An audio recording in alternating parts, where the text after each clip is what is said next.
Koliko puta je Zemlja obišla oko centra galaksije? Naše Sunce je relativno mlado.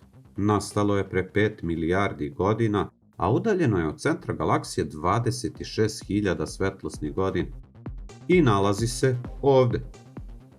Da bi obišlo ceo krug oko centra, Suncu je potrebna jedna kosmička godina, odnosno jedna galaktička godina. Znamo da se Sunce kroz galaksiju kreće brzinom od 230.000 metara u sekundi. Kako bi navršilo jednu kosmičku godinu, potrebno je 225 miliona godina, što znači da je od nastanka Sunce napravilo samo 20 krugova oko galaksije.